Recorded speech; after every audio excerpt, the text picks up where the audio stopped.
ayaa dareemi karo waxa ay tahay.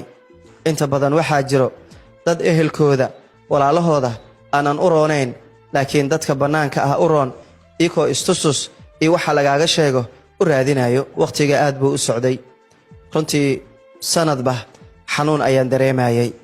mar walba ee da'deeda soo korto walaashay dhibaatada way igu sii badinaysay.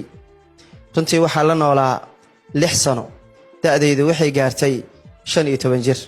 hooyaday 9 sano anigoo jiro ayay geeriyootay. 6 sano ee guriga walaashay aan ku noolaa oo maanta gabar 15 jir aan ahay. runtii wax farxad ah iyo wax nolol lama haysanin. 6daas sanone waxay ahayd 6 sano oo noloshaydaba mugdi iyo ciil iyo hin oo kaliya aan ku soo qaatay. gabdhaha qaar 9 jir ilaa 15 jir ayay ku qaangaaraan, laakiin xaqiiq waxa ah aniga 16 jir ayaan ku qaangaaray. waxay ku tusaysaa ciqaabta iyo nolosha adag aan ku noolaa. guriga runtii nolol qurux badan waa loogu noolaa, raashin walba waa uu yaalay, laakiin aniga xaqiiq waxa ah inaan ahaa qof isku arka in nolosha midda ugu xun aan ku noolahay. raashin walba aad cuntid haddaad farxad ku haysanin, mar walba qayle lagula daba taagan yahay, dilna uu kuu dheeryahay, runtii waxaa noqonaysaa qof nolosha ugu xun ku nool. raashin walba iyo fitamiin walba aheshane jirkaaga mid galaayo ma noqonayo. waayo ficayga waxaa iga reebay murugada aniga i haysay. maalintaa 15 sano gaaray waxaa ii bilaabatay cadaadiskii ugu weynaa, waayo xoogaa waan soo weynaaday.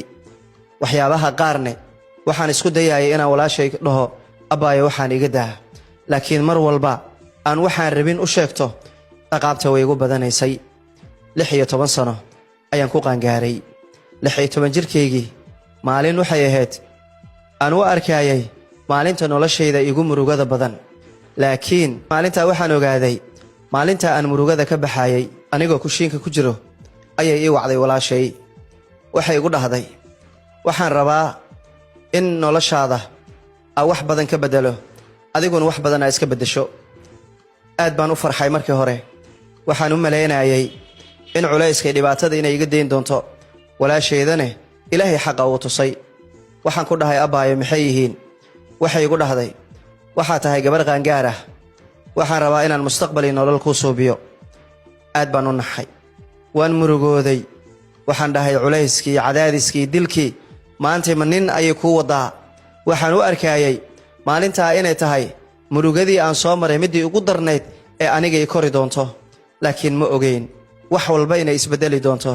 marmarka qaar waxaa jiro in sibir laguu qaso ilaahay malab uu kaaga dhigo.